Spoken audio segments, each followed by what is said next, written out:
Namaste. Hello, beautiful souls. Welcome. Welcome to my Friday Tarot Chat. Welcome. Today I have a very special presentation for you, and it's been with a tremendous amount of love that I have put together 5 decks, 4 books, and that was very, very hard to limit that to 4 books. I will be sharing with you 3 spreads and 2 tarot habits, along with 1 piece of advice. And I want to thank the lovely Kelly Bear for creating this tag. And I have to say, this is one of the tarot tags in this tarot tube community that has really taken off. And if you haven't seen other videos, be sure to click on the hashtag 54321tarot and look at some other videos, because there is some great content out there. And I am very late to the party, so I'm sure you've already seen some presentations.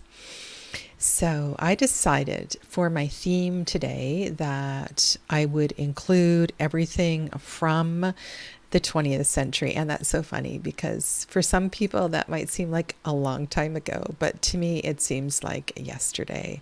And so all of the decks I'm offering were initially published and books initially published in the 20th century, the late 20th century. And it seems so funny saying that. And the spreads, maybe not the third one, because it's one I recently created.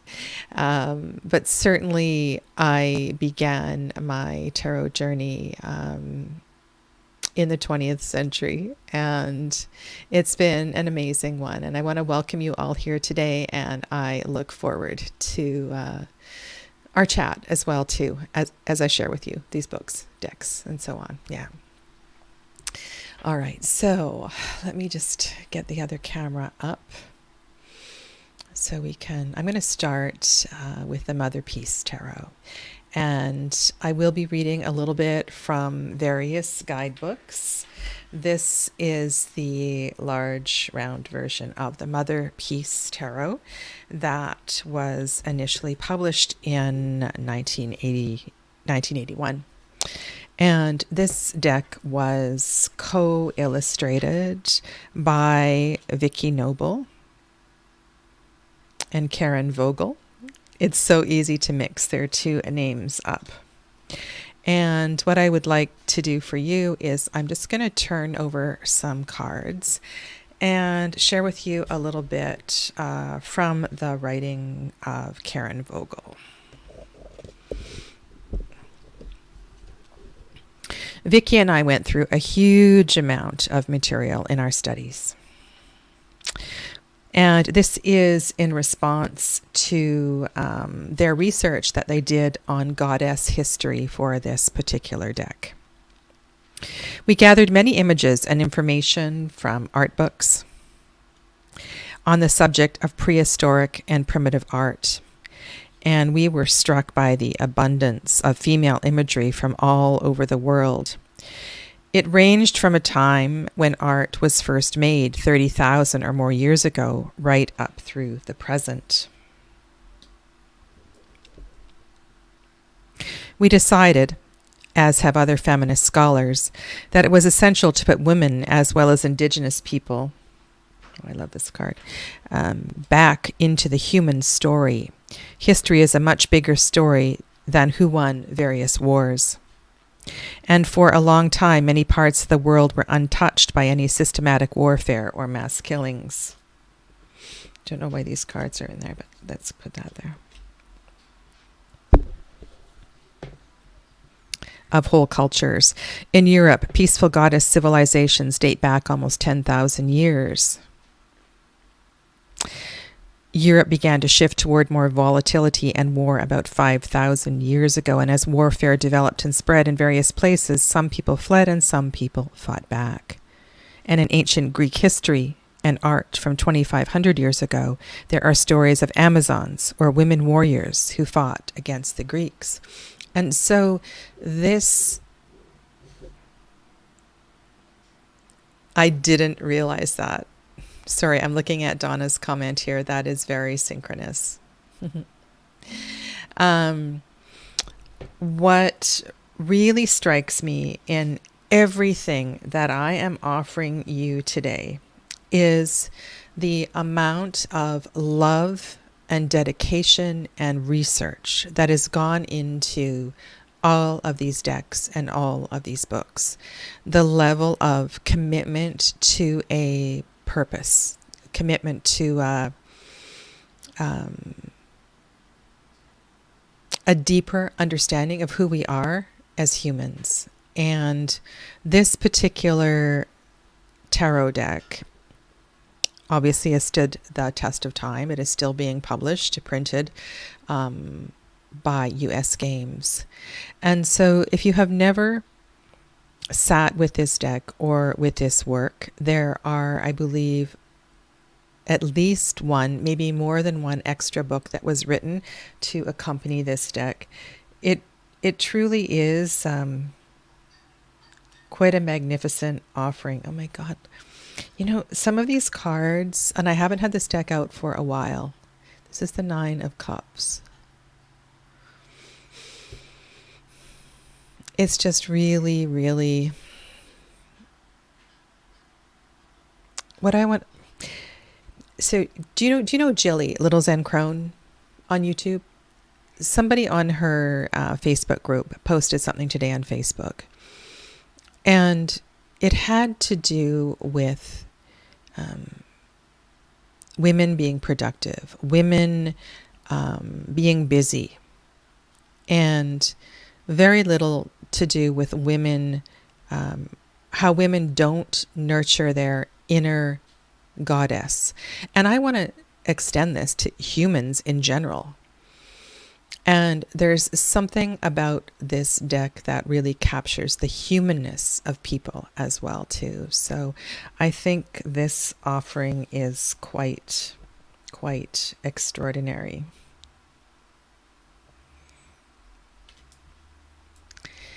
I considered actually to do a deep study along with Rachel Pollack's deck as well too. I thought these two decks would make a wonderful deep dive, and if you have both of them, that's something I might encourage you to do. Yeah. So that's my first offering for today, and I want to welcome all of you. Donna and Ramon, welcome. So nice to have you here.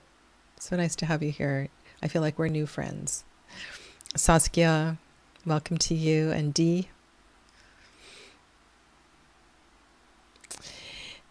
There have been, yes, the books have been amazing. Fernanda, did I greet you? Welcome. And who else is here? Hello, Amy. Welcome to you. Okay, and as everybody else comes in the door, I'll do my best to greet you as you come in. So yeah, so this is my first offering, and I think it's something really special. And you know, one of the things, it's funny that one of our TarotTube community members this week, I saw a video on leaving TarotTube, and one of the reasons was finding lack of inspiration for content. And granted, she has been on TarotTube a little bit longer than I have, but oh my goodness, you know, I don't think I could ever run out of content, nor interest. I find that there are so many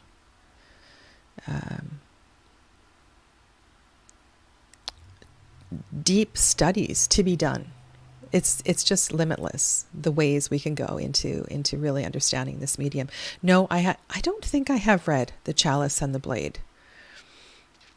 I will be sure to look that up. That seems like something I would very much love to read. And, you know, it's funny because one of the parts of today's tag is spreads. And I create spreads all the time. Inspired by shape inspired by individual cards, and I'll share one with you today. And I was editing a worksheet for the Tarot Foundation's one class. And I have to do a plug. I'm sorry, but have to promote my own work. So this class is now available as a playlist on YouTube. And I am still in the process of editing all the documents, and they are being uploaded to a Google Drive. And last night I was editing a blade and chalice version of a spread and asking the students why. Why would you want to arrange the cards as a chalice? Or why would you want to arrange them as a blade?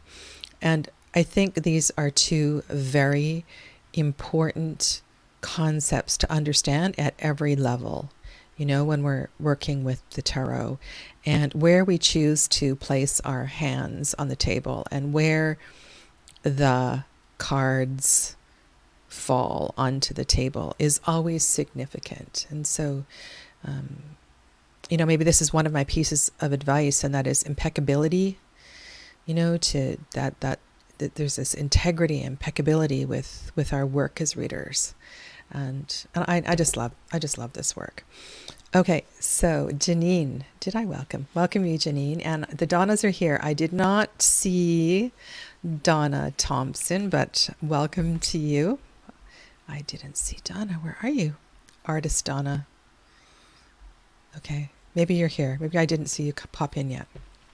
So my second deck is also by a female creator from the 1980s. And so Ma Deva Padma is an American artist, and she lived in the Osho community in India for a period of time and created this deck while she was living there. And this is a deck, one of the first, maybe I'll do this so you don't get shadow.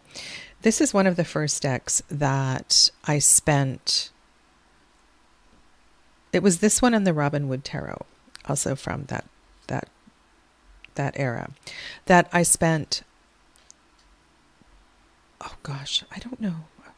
I probably read with this exclusively for at least 2 years. At that time, it wasn't trimmed.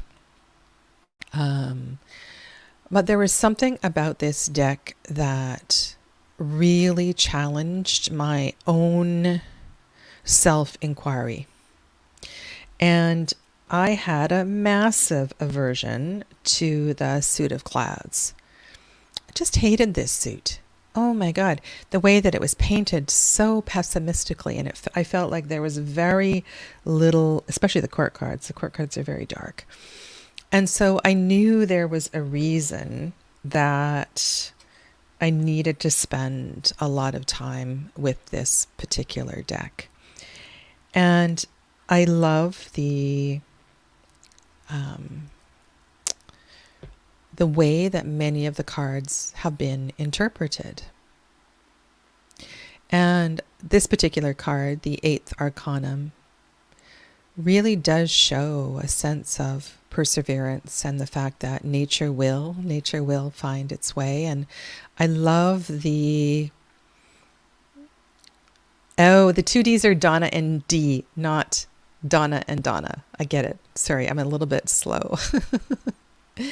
So yeah, this has been,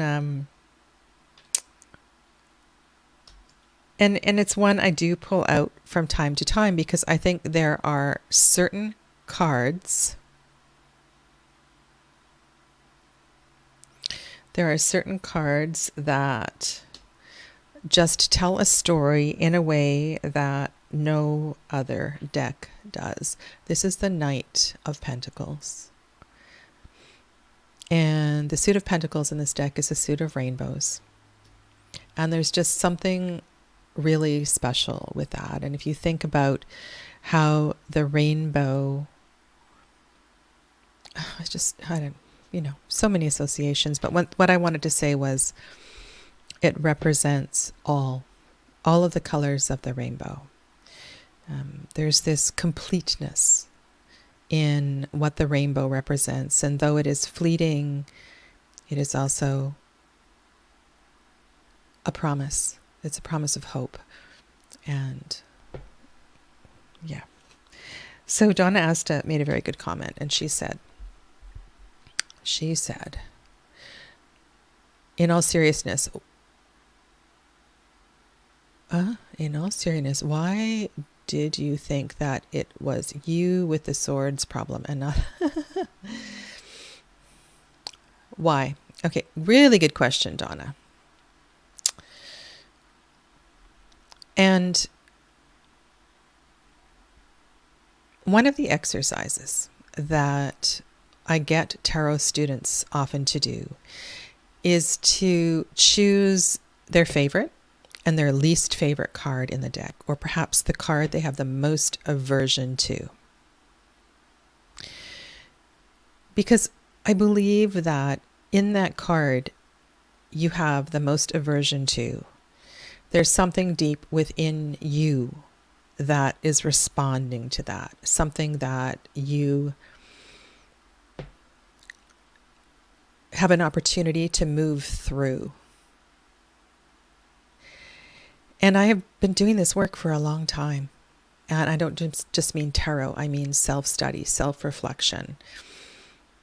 And so I trust that when I am confronted with something that is repulsive, I need to sit with it and contemplate it, at least.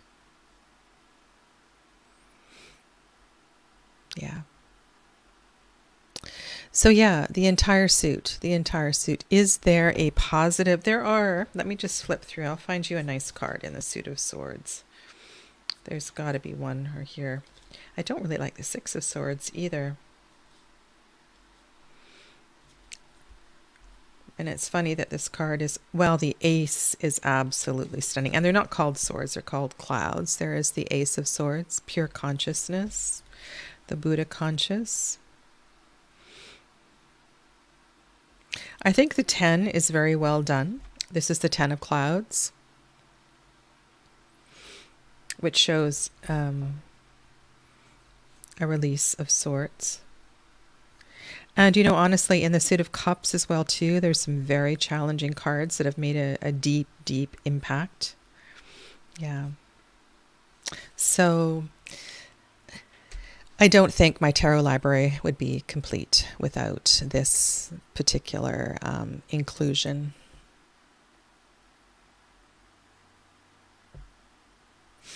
Yeah. Hello, Perry. Welcome. Okay, so that is my second deck from the 1980s, at some point in the 1980s.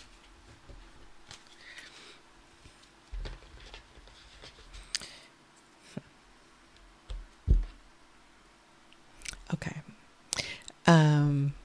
where are we going to go from here? I hope that you haven't given up on me in terms of the Arthurian Tarot podcast, because it is going to happen, and it's not just going to be a podcast with this deck. But my next deck is Anna Marie Ferguson. So this deck is also from the... Actually, I think it's a little bit later. Maybe 93? I have a feeling. Anyway, it's late 20th century also.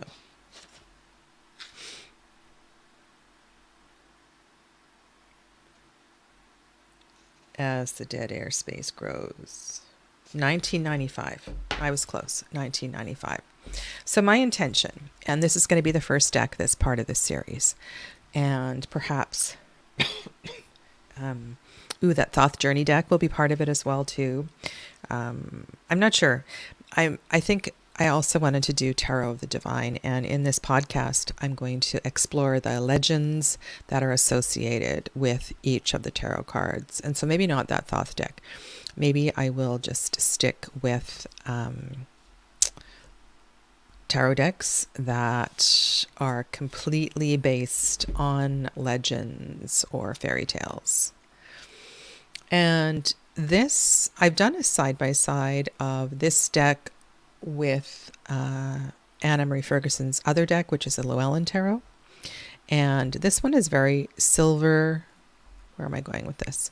It's very silver as opposed to the Llewellyn deck, which is very gold. In the Llewellyn deck, you have legends associated with the major arcana. And the challenge of this deck is that there is a legend for all 78 cards. And of course, some of the cards intersect and the stories intersect. And so I think this is going to make a really beautiful first deck for a podcast. And so my intention is to read the legend. It's page and a half from the book, to narrate it, and then to open up a discussion regarding the use of the legend as a choice in that particular card. So this will happen. I just I'm working on a time to put that all together. And so this is Legend, the Arthurian Tarot. It is out of print. I have seen it for sale on Facebook and eBay and different places. And the guidebook, which is called A Keeper of Words. So make sure you've got a large copy that comes with the guidebook, and then you'll get the legends that come with each story. It's so interesting. I have Welsh ancestry in my blood, about, I can't remember, 20% or something. And then it's when I was adopted. I was adopted as a baby from birth, and my adoptive family also has Welsh history and Welsh ancestry, and it was very much a part of my growing up.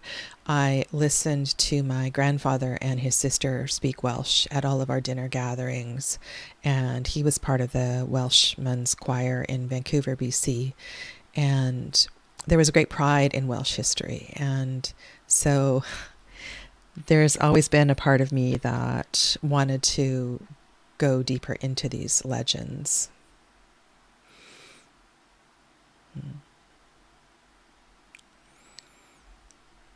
Dee says, all life is a story. If we're fortunate, then it will be a lovely fairy tale and not the Brothers Grimm. Well, there are those stories, I think, in every culture. This card reminds me a little bit of the Star card in the Slow Tarot. You know, you read enough tarot decks and you can see the way different images have been shared among different decks. Yeah, it is. It's so musical, isn't it, Saskia? Yeah. So this is my second deck offering. Oh, maybe it's my third. It's my third. Okay.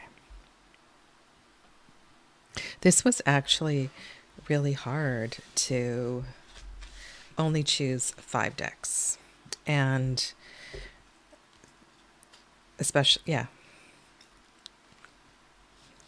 Anyway. Okay. So now we are going to go to something completely different.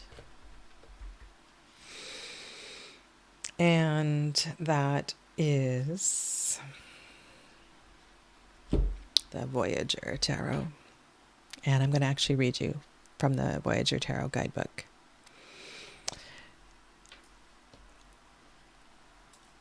I think this deck is another example of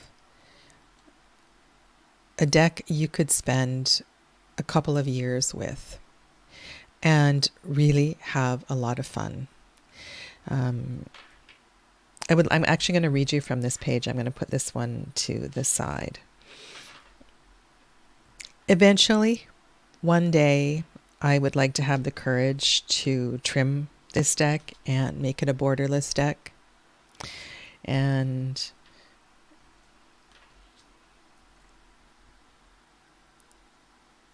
I find this, I don't have a lot of collage decks. And then there was this recent sort of surge of collage decks, including the Ritual Tarot. And then I picked up that wacky one called the Tiger Tarot. And there's been a few others that have come out recently. But you know what? There's something really quite extraordinary about this work from James Wanless. And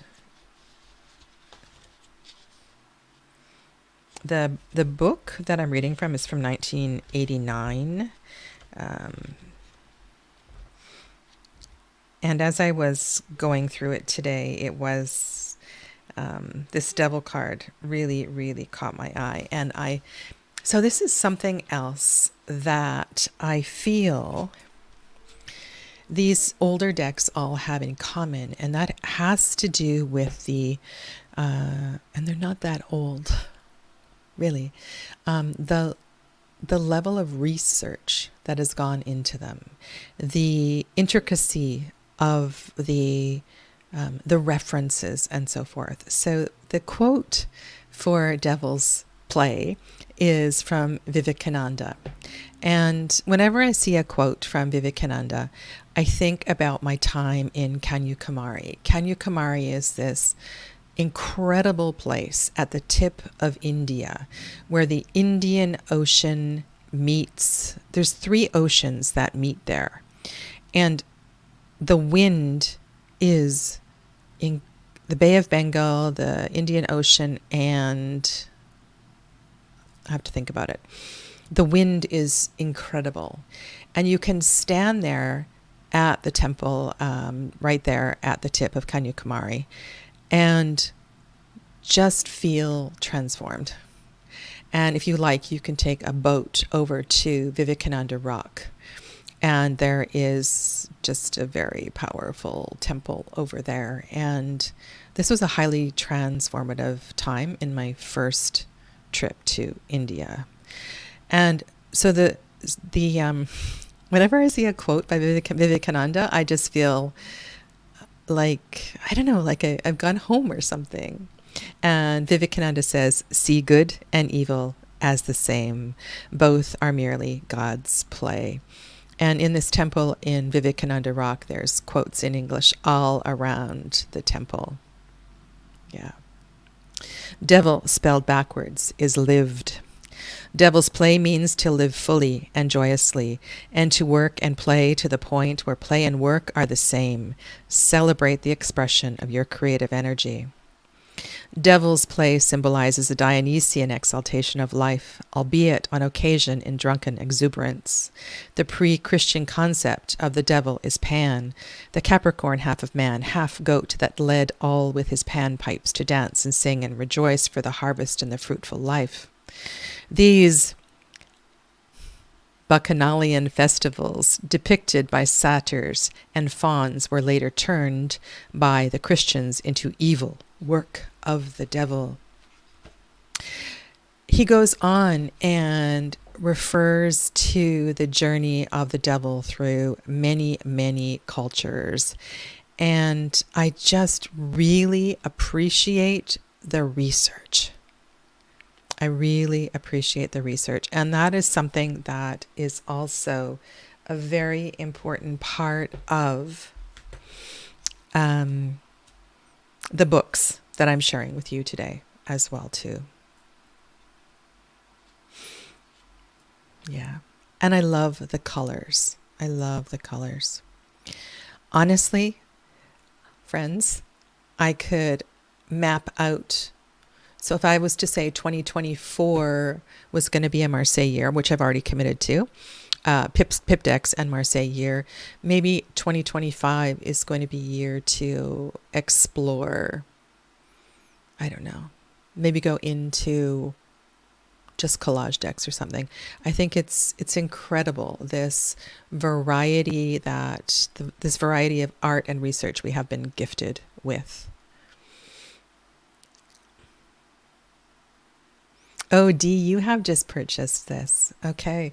So this one actually I have quite a few used copies. I bought this one on eBay. I don't know if it's still in print or how you got your copy, but yeah, it's fantastic. I also highly recommend, this is not from the 20th century, I also highly recommend the book. It's not on my desk here. Excuse me, there's a book of poetry, and there's a wonderful poem for each of the cards. And this is a small book. Yeah, it's fantastic. There's actually a third book as well too, I believe, on the Voyager. So it's a voyage, the Voyager. All right.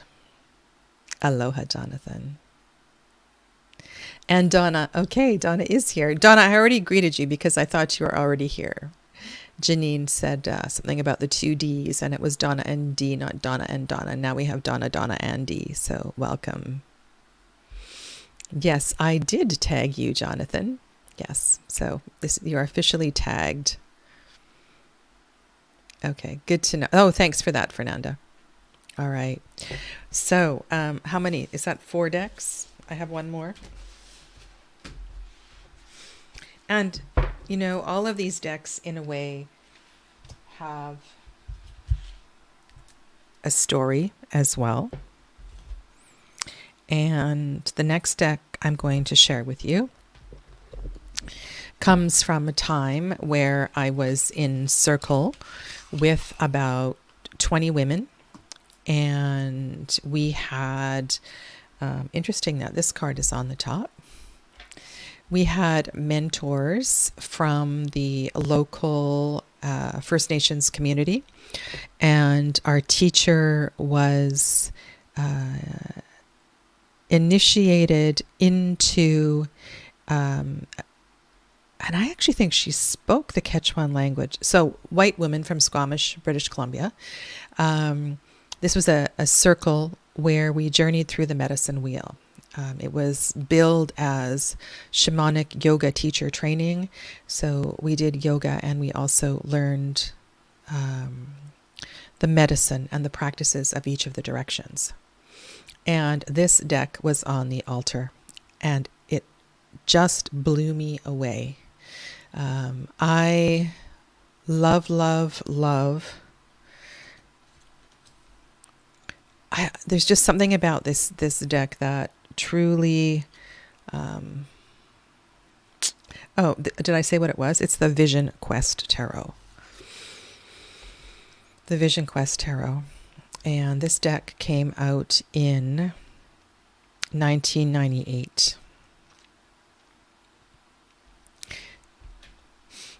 And it is very much in alignment with the directions that, in the way that I worked with the directions, it's very much in alignment with the teaching.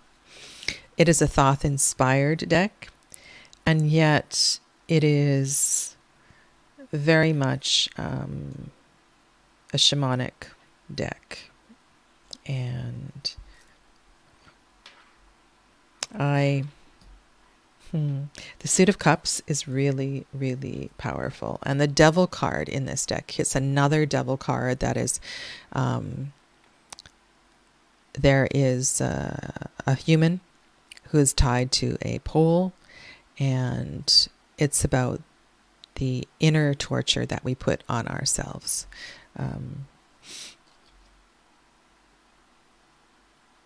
Beautiful, beautiful death card.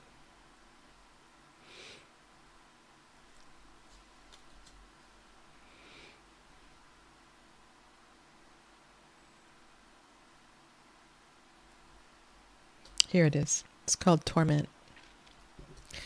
Referring to, actually I'll read it to you. The guidebook's written really well. Maybe this is our theme today is devil cards, except the decks are done, so this is the only one I'll read to you.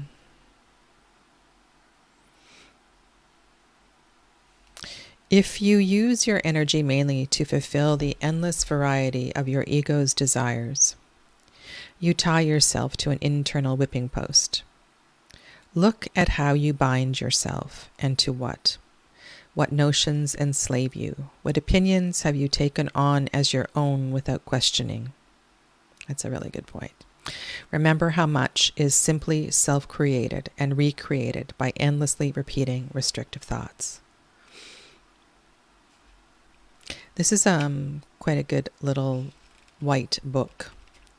The version that I have is by AGM, and I know it's now published by, I think it's published by US Games now. This is the same artist. This is a goddess deck. This is out of print.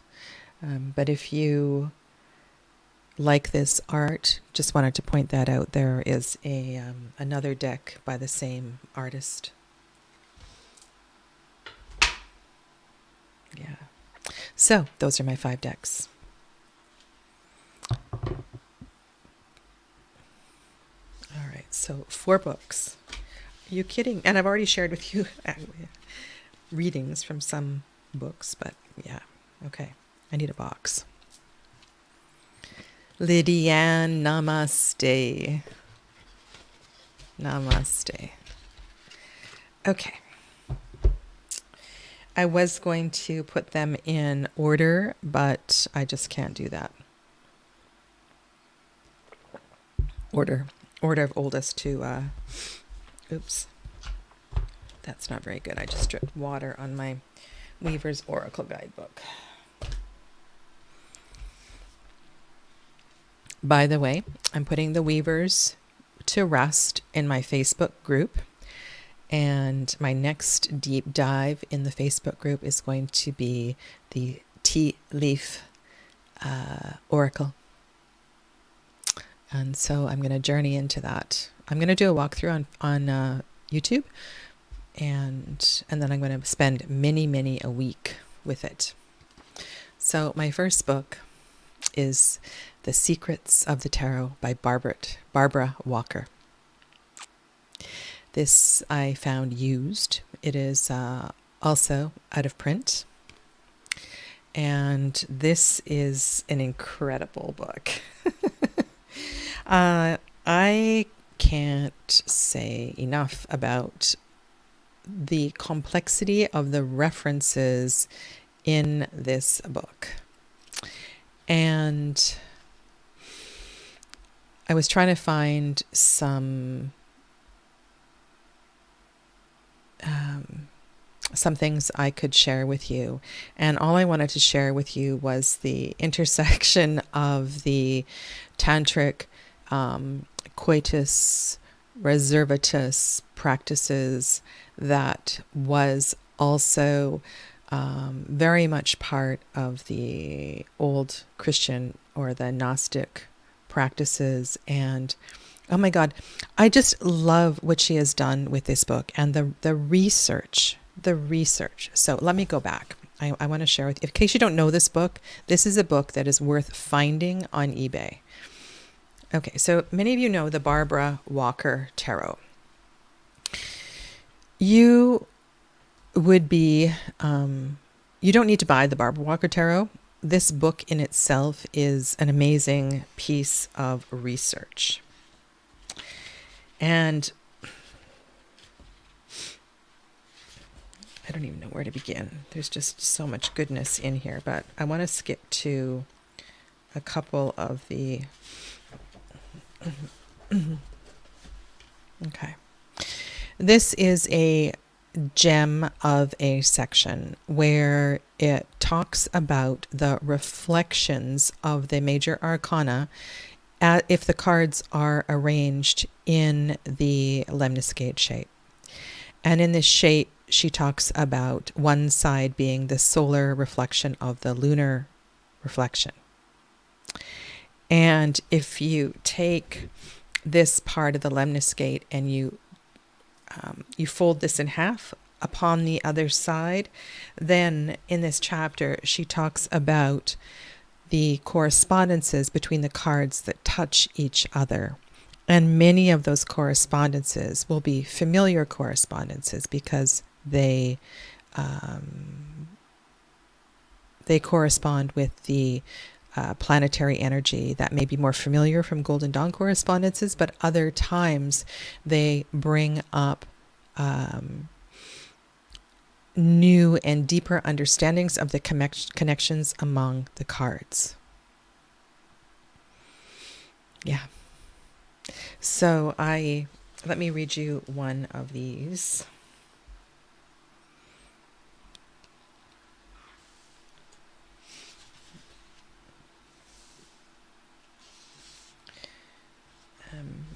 And I also want to say that in the Barbara Walker book, along with this book, if you have ever been confused about the High Priestess and you want to know, as well in the James Wanless book as well too, more research on the High Priestess than you will ever need to know.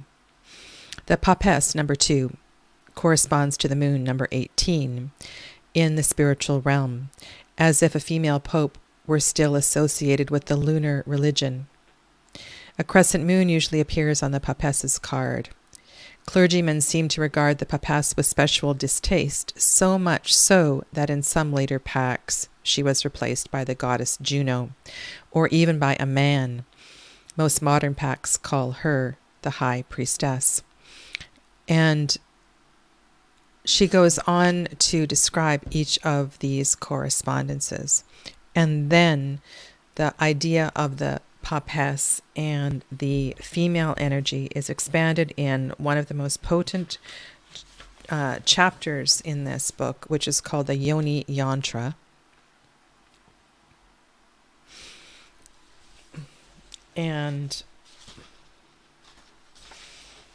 in this particular paradigm, the cards are described and understood through the lens of the divine feminine.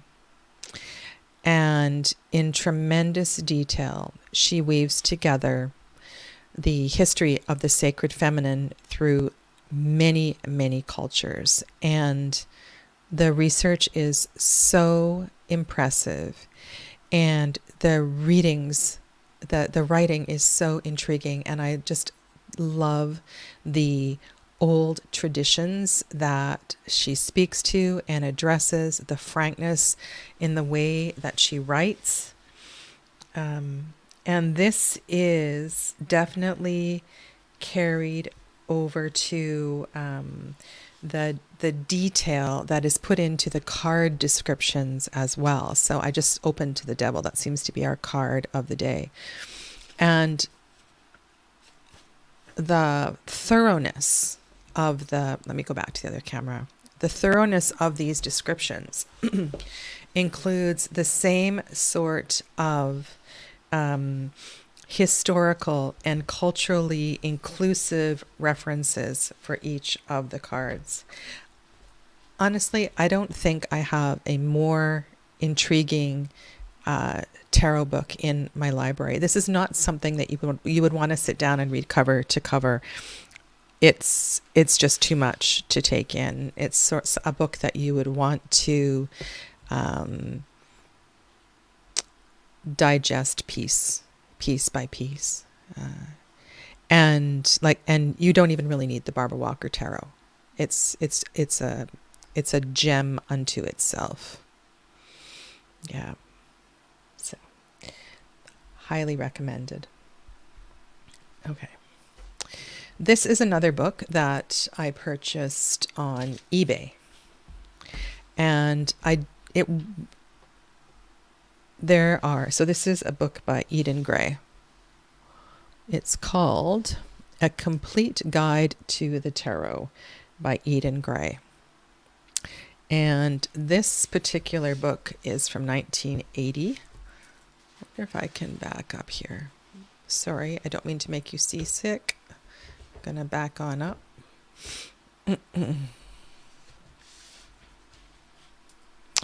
And actually, I want to read to you. It's better than doing this. This is kind of awkward. This one is not as thorough. It's not as detailed, but there are some really interesting tidbits here. And although the history on tarot chapter is really short, she has some great little tidbits. And so I thought I'd read you one paragraph here. It seems incontrovertible that there is some link between the tarot and the gypsies in the worldwide wanderings. The gypsies did indeed roam through Europe at about the time the tarot cards began to be used around the shores of the Mediterranean. They are heard of in Austria in the 12th century and in Romania in the 14th. It is interesting to note that the Hungarian gypsies' word for a pack of cards is tar. Legend has it that as pagan cults became the victims of Christian persecution, the Hierophants, the priests of the Eleusinian mysteries, handed down their ancestral lore to the gypsies, who undertook to transmit it only to those deemed worthy. For who would suspect that a wandering gypsy was the custodian of so precious a treasure? It is said that the gypsy was also entrusted with the secrets of the Gnostics, the Montanists, and the Manichaeans, as well as the, and I'm going to get this one wrong as well too, Albigenses. These last were one of the sects of the Cathari, whose headquarters were the town of Albi. They flourished in the 12th century, but were exterminated in the 13th by the Crusades and the Inquisition. The Albigenses accepted the belief in dualism, renouncing marriage and eating no animal food. The gypsies claim they also guarded the mysteries that were later embodied in the Jewish Kabbalah, as well as those of the Masonic order. And while this is a really short chapter, these paragraphs are just full of goodness that I've never read in any other tarot history book. So really enjoyed it. Now, the reason I purchased this book was because I was looking for a book that contained Eden Gray's description of the 3 Aces spread. In Benabel Wen's Holistic Tarot, she credits the 3 Aces spread to Eden Gray. And it is not included in this book, so it must be in one of her other books. But I did want to share with you this lovely diagram for the Celtic cross in here. I've never seen it so beautifully illustrated. Oh, also, there's some real nuggets in here. At the back of the book, there is a chapter on tarot and numerology, as well as tarot and the Kabbalah and tarot and astrology. And she, like the author of the next book I'm going to show you, is a firm believer in, and I tried to explain this the other day in one of my classes. We have all of these paradigms through which we can interpret the tarot. We needn't be stuck on the idea that any one of these is right. However, they all add to our knowledge base. They give us a wider lens through which to understand these cards. And I love and respect the flexibility with which many of these wise, are they all? No, James Wanless is not. I was going to say they're all women, have put together these beautiful offerings. Yeah. So I wanted to show you this picture just because I really like this picture, but I need to find it. And yes, thank you very much for that, Perry.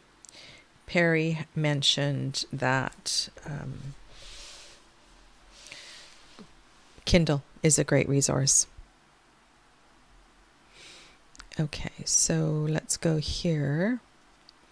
I really appreciate this diagram. So this is the Celtic cross, just beautifully illustrated. And I'm going to share with you my interpretation of the Celtic cross a little bit later. Okay. Okay. So I don't know where I am with books. Is that the second book? I'm not sure. Okay. I'm confused and lost. So let me know how many more books I can share, because I can do 4 books. All right.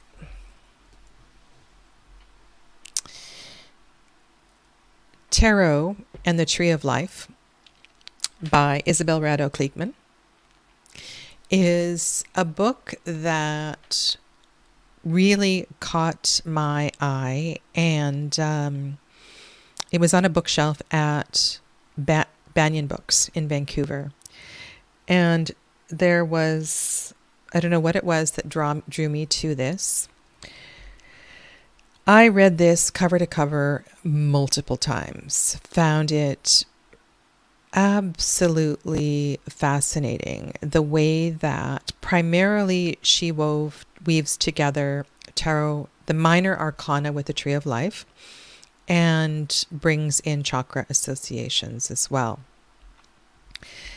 This book takes on a slightly different, the Sephira, the associations of the Sephiro on the Tree of Life are the same. So as the Golden Dawn, in that the 2s are associated with the second Sephira and the 5s are associated with the 5th Sephira. However, the way that the court cards are interpreted is a little bit different. And so there is, it's really good to read through another lens. This is one of those books. It reminds me actually a little bit of Eastern Body, Western Mind. Who wrote that book? No. Western Body, Eastern Mind, the chakra book. It reminds me of the way that she writes, in that Isabel offers lots of stories and makes it very personable. So I'm going to read to you a little bit from the 9 of Cups. The 9 of Cups is another card in which there is more than meets the eye. We see a figure sitting with his feet planted far apart, cross-armed in front of a tall table with 9 cups stacked behind him. He's wearing a red hat with a red plume and red socks. What a guy. He's got it all. Why shouldn't he be smug and complacent? This is the card of getting into bed with a spoon and the whole carton of ice cream, taking the phone off the hook, turning on your favorite meaningless television rerun, and refusing to be disturbed. It's the card that says, you know, I've been striving and grappling and groping and growing all month. Time for a break. The 9 of Cups reminds us to enjoy the good things in life. It's dog's heaven. It's recognizing our animal nature. I just want a hot bath, and I don't want to communicate. I don't want to study. I don't want to learn anything. Even if I don't have to study to learn it, I just want to kick back. And then she goes on and offers, of course, other possibilities. And one of the differences in her interpretations of the minor arcana is that these are the Kabbalistic interpretations. She primarily uses the planetary associations of the Sephira with the individual cards. So all of the 9s, she looks at through the lens of the moon, which is something that the Golden Dawn does as well too, but also if you're reading through the lens of the Golden Dawn, the decans, each decan has a planetary association as well too, which may or may not be the same as the planet that's associated with the Sephira. And in this book, it's simplified and only associated with the planet of the Sephira. So all of the tens are associated with Malkut. Okay, so, and there is no other astrological correspondence. So she doesn't bring that in. And it's really interesting, her take on the court cards, because she sees the court cards in a very different way. The pages emanating from the first, so the pages are emanating from the first world and therefore associated with fire. And she makes a great argument for it. And I just really appreciate hearing different viewpoints, differing viewpoints.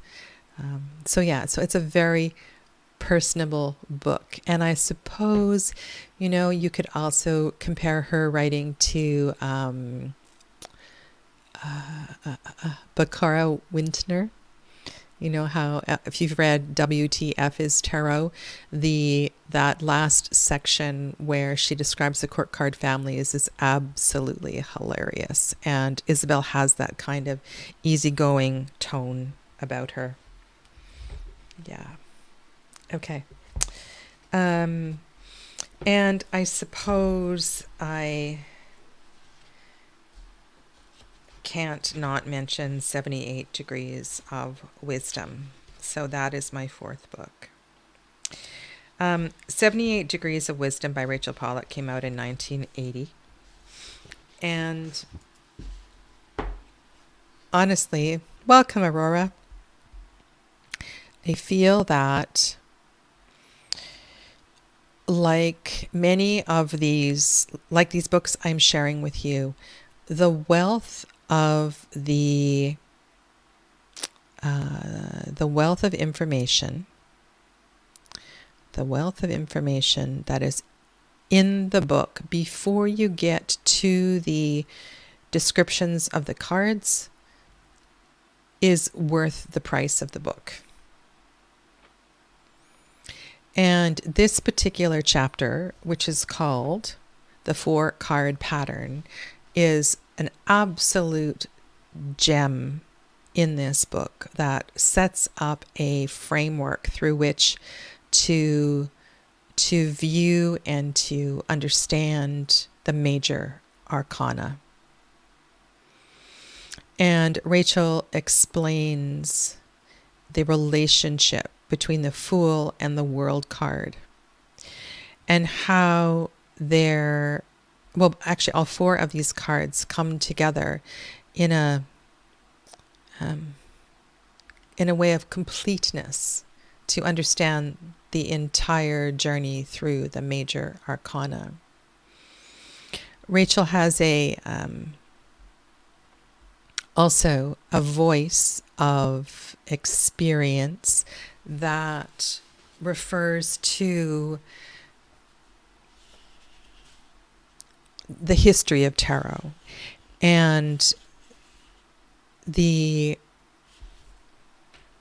like the other books I've shared with you, goes back and talks about the practices of Gnosticism, older Kabbalistic traditions, and the way that all of this is woven into the tarot.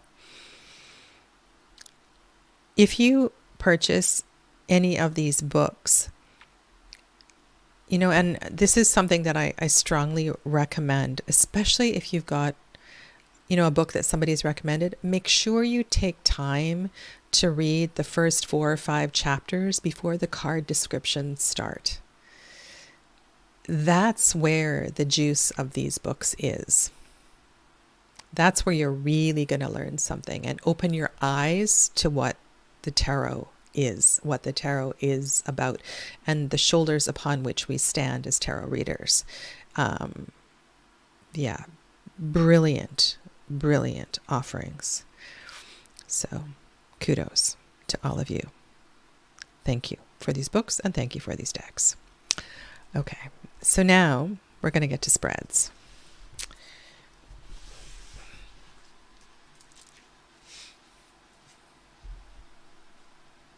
And before I bury it on my desk, this is the oracle that I'm going to do a deep dive into in my Facebook group. And I will preview it on my channel. It's also not a newbie. I think it might, I don't know what year this came out. Maybe 2011. I had a mentor who was trying to get me to learn how to read tea leaves, and I was just, talk about being discombobulated. So that's why I purchased this, never used it. So I'm going to learn how to read tea leaves at some point. Okay, so let's get a tarot deck. And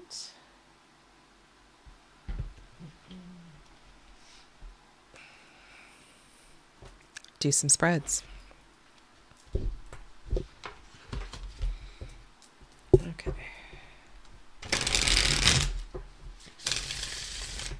I really don't need to shuffle cards, but I like shuffling cards. This first spread is called the Tetractys spread, and it's a 10-card spread. And this spread has so many incredible layers to it. And I'm going to just, I will turn cards over and show you the cards, because I think I might find other ways I can describe it to you. So I'm just going to cut the cards in half, approximately half. And in the tradition of old school tarot, I'm going to lay out the cards from right to left. The bottom row has 4 cards.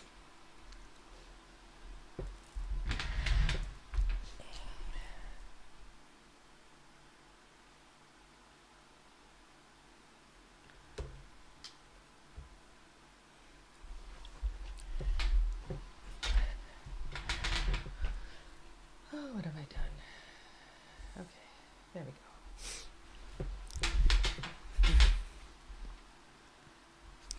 The bottom row has 4 cards.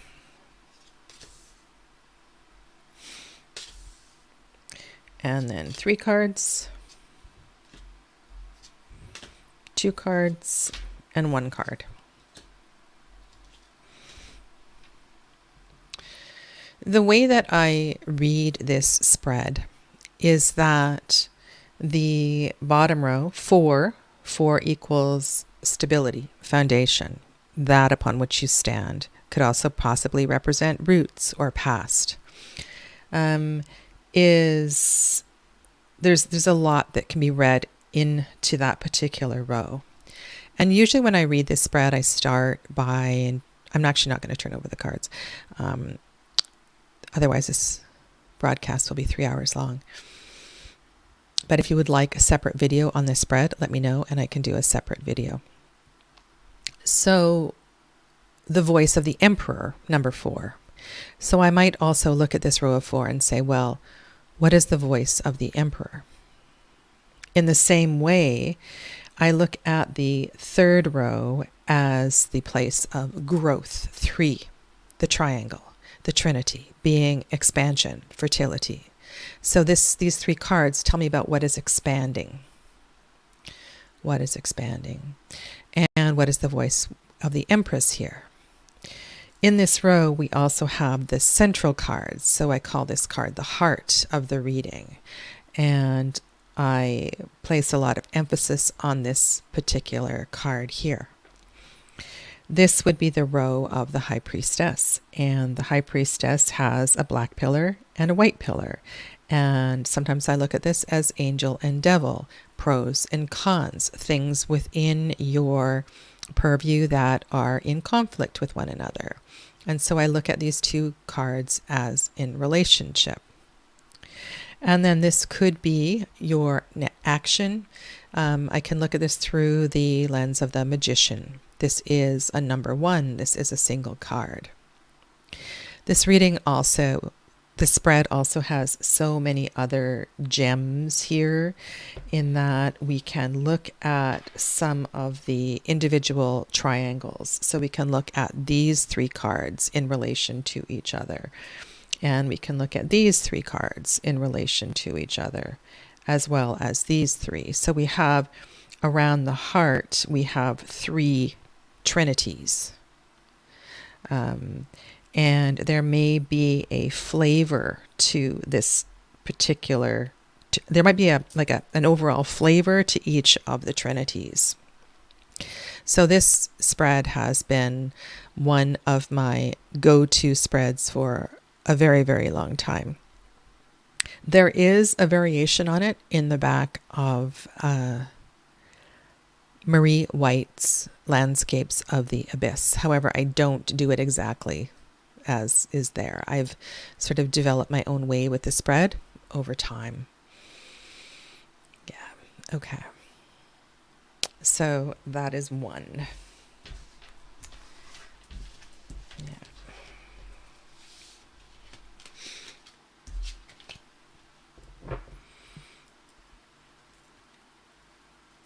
Yeah, a trinity of trinities. How can you not have a deck of cards in your hand and not shuffle them? I just don't know. All right. Now, the Celtic Cross. I have come... So I've been reading for a lot of years. Let's just say more than 25, just for simplicity. And I think at some point, every tarot reader learns the Celtic Cross, but I want to show you how I have come to work with this in finding more associations to the card. So whether I'm doing a Celtic Cross or I'm doing a 3-card spread, the first card, except in the last spread I showed you, I really look at the heart of the Tetractys as the main card. However, that first card, I would also have a good look at.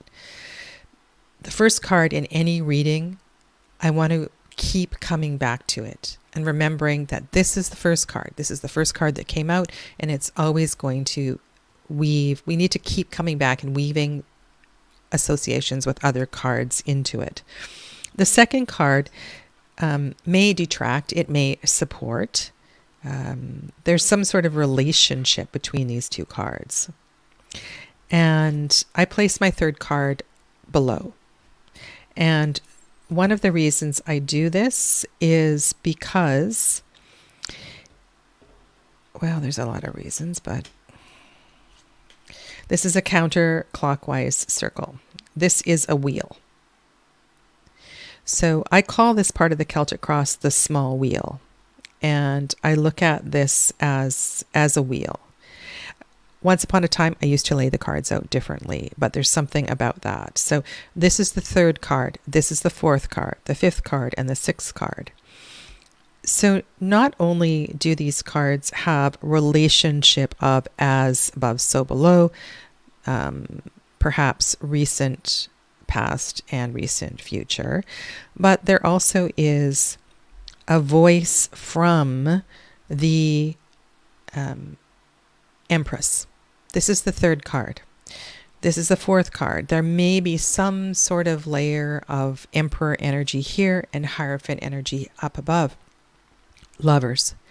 And so what is really interesting when I look at this is I did a reading this week, within the last 7 days. The Hierophant actually showed up here in this position, and that felt really potent. And so I like to remember when I'm doing a Celtic Cross the numbers of these positions and this wheel energy. And so I like to keep this wheel moving. And I'll explain why as I lay the other cards on the table. And then I place the staff of the Celtic Cross.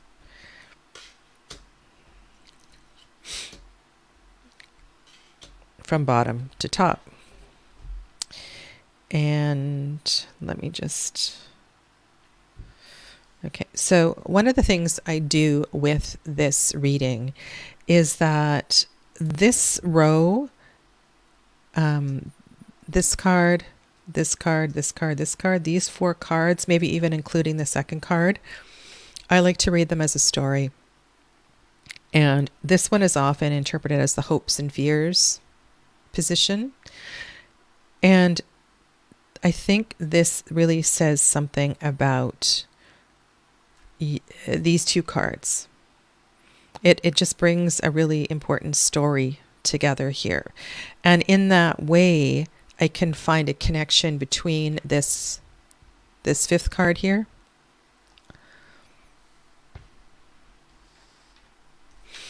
and the 10th card. So 5, 10.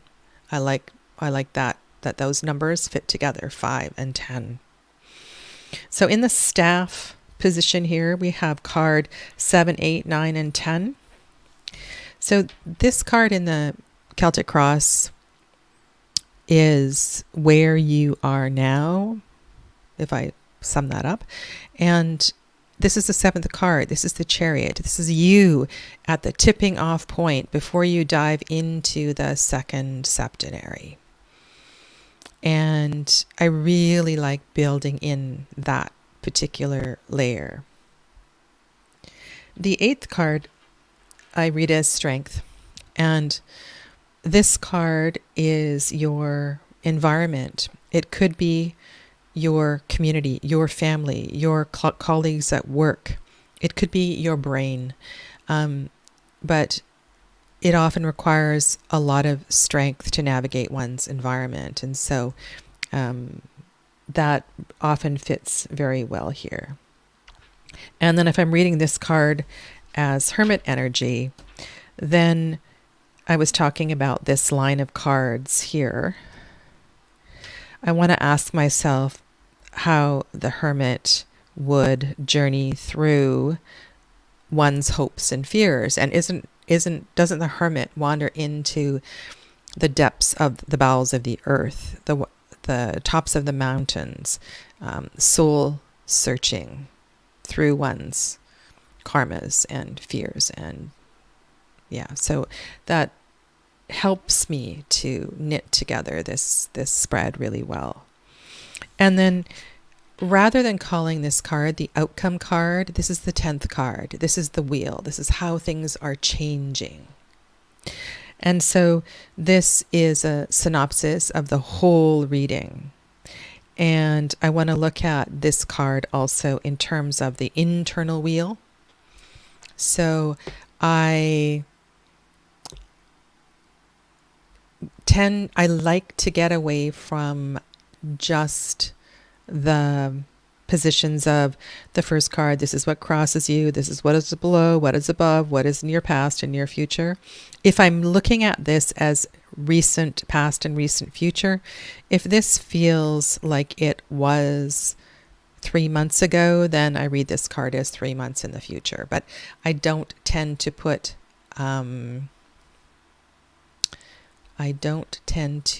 too much weight into timing. Read the energy of spreads. Yeah. So that's how I work with the Celtic Cross. Okay. All right. Now, the third spread does not come from the 20th century, though maybe it does, because I certainly come from the 20th century.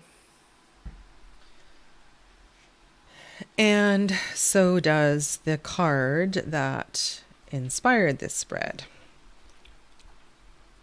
So one of the things that I like to do is to create spreads to deepen my understanding of certain cards. And I do this in my classes. If you've never taken one of my classes, you should. They are amazing. They really are. I love teaching tarot. Okay. She says blushing. Okay. Honestly, I am blushing. Okay. This is the 9 of Wands in the Thoth Tarot. I need a drink of water.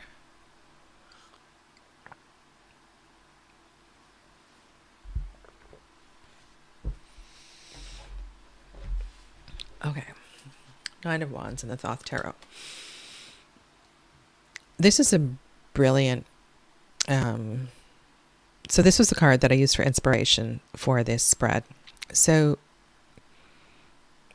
the Nine of Wands is a double moon card. And the Nine of Wands, being on the ninth Sephira, is connected to the moon. Decanically speaking, it also is a moon card. And this card is a journey up the central pillar of the Tree of Life. So we are, in this card, journeying straight up the middle of the Tree of Life from the moon to the sun, and hopefully through up to the High Priestess and the crown. And this card focuses on this lower part of the Tree of Life. And I look at the sun as our intention. Where is it that we would like to see ourselves? And so I sit and I contemplate what my intention is. And my procedure often is to find a topic card. Sorry, I didn't even think about this. So, my intention. I'm going to get out the Nine of Pentacles. The Nine of Pentacles. Not that I really like this particular iteration of it, but that's okay. I'm going to put that out on the table. And why am I choosing this card? Because there is some sort of I like the there's a restfulness to this card. There's a fullness. I was going to choose the Four of Swords, but I don't want to be supine. I want to be upright. So this is my sun. This is the sun card. This is Tiferet. This is my intention. And so now I'm going to shuffle the cards, and I'm going to put down a card for the moon position. And the idea here is that this is a card that I don't see clearly. Something I don't see clearly. Perhaps I need to understand this so that I can transition towards my sun. And then all of this other stuff on the side are my distractions. So what is distracting me from achieving or getting to, or maybe appreciating the Nine of Pentacles where I already am? Okay.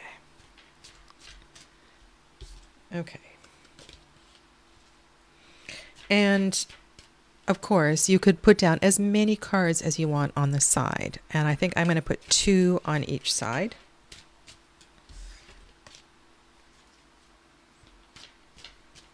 Because this is a 9, I think 6 cards is plenty. All right, so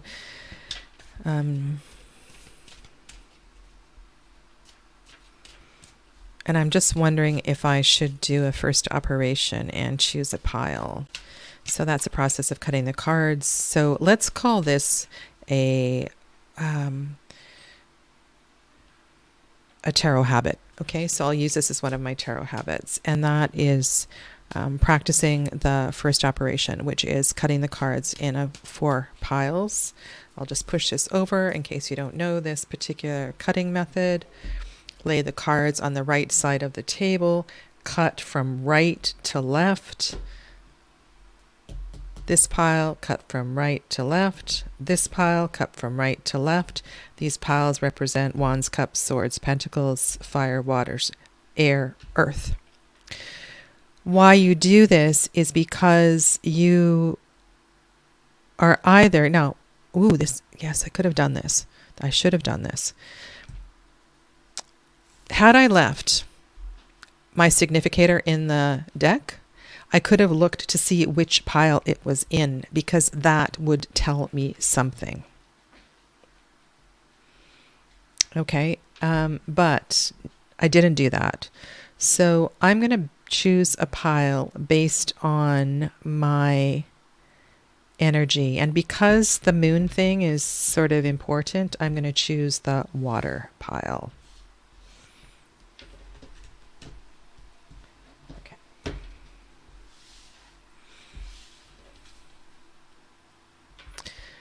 The card on the bottom of the water pile is the Emperor. What does that tell you? Okay. So I'm going to take this pile. I'm going to just cut it the normal way. And wow, what does this say? What does this say? I have a fear of success. I'm not seeing my success. I am, I already, so this is the moon. This is what I'm not seeing clearly. I'm not seeing. And so 6 of Wands, peace, happiness. My fire really is in balance. This is interesting. Such a positive card in the lunar position. Okay, and then I'm going to place cards down for what is distracting me. What is distracting me? Aurora, I am a Leo sun, Sag ascendant, Cap moon. Venus is in Libra. Okay, so what is distracting me? I'm going to turn them over. Yeah, the devil's always distracting me. King of Pentacles is distracting me. Okay, so I think this is a pretty powerful set of 4 cards to analyze here. Oh yeah, I'm fire. I'm fire. Oh, wow. Look at left side, which I could also interpret as black pillar, is water, water. I also have water here. So all of the distractions are receptive energy. And I find it really interesting that the King of Pentacles is a distraction to moving towards the 9 of Pentacles. Thanks for sharing, Aurora. Yeah, they do have a lot to say. They do have a lot to say. All right. Well, I'm not here today to analyze my personal reading. But Jonathan, if you want to send me a message, I would love it. On my own, I will sit with that because I think it's very powerful. So that's a spread, an example of the many, many spreads I have created in helping my students Aquarius.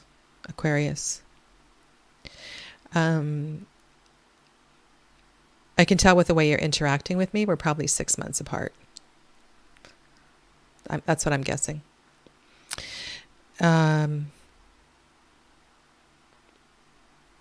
What am I saying here? This is an example of one of the many spreads I create in my classes to help my students deepen their understanding of the individual cards. Okay. All right. So now, 2 habits. Well, one habit is the first operation in the cutting of the cards that way. My second habit that I want to share with you is and I can't say enough about this, and that has to do with setting yourself up for success when you read. So, that is, and I was thinking about how I was going to explain this to you. I don't read tarot in my pajamas.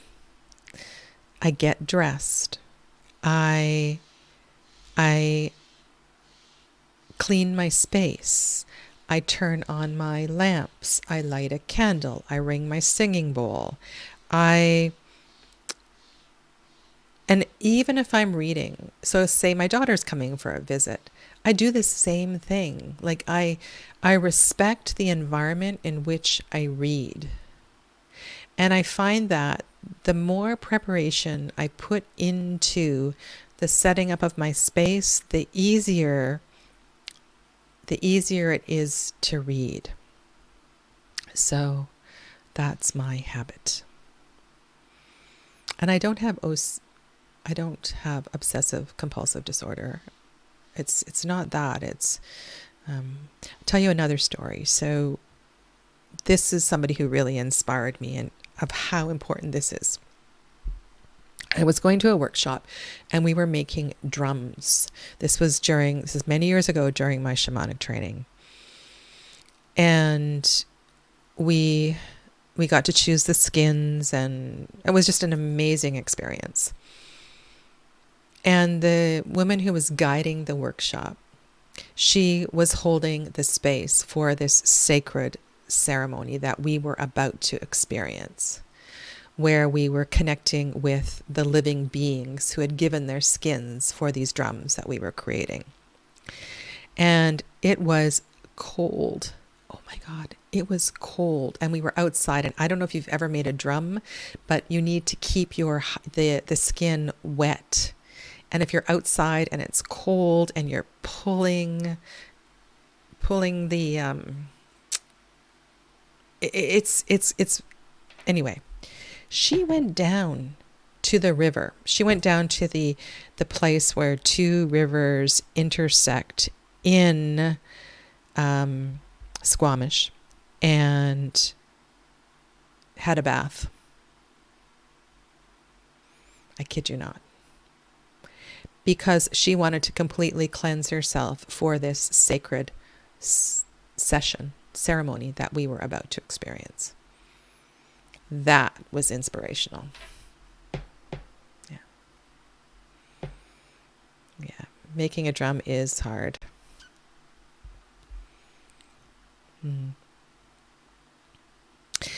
I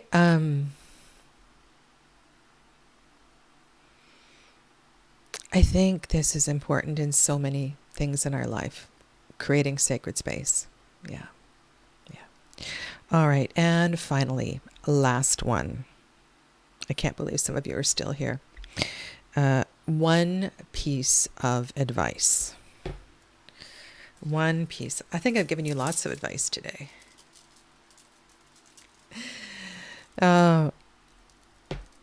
Did I? Oh, that's great, Aurora. Oh, I see it. Yes, your birthday is January 26th and you are Aquarius. Okay. Thanks for sharing that. Okay. One piece of advice for reading tarot. Okay. Trust. Trust. Trust whatever is coming through you. It could be the randomest of thought. You could look at a card and see something in a card that's never drawn your attention before. So maybe you're looking at the 9 of Pentacles, and all of a sudden you start looking at all these little Venus symbols on her gown, and you feel compelled to count all those little Venus symbols on her gown. And it just feels really significant. I don't know. It could be something random like that. Or you're looking at this card and you hear a word that feels like something you've never said about this card before. And then 2 minutes down the road, you go, oh, wait a minute, that's wrong. That's a word that's associated with the 7 of Pentacles. So my advice is to just, scratch the record player and go, no. What I am hearing and what I'm seeing is exactly what this card means today. It is so important to trust that first hit on a card or the picture of a spread. And I'm actually going to give you a second piece of advice.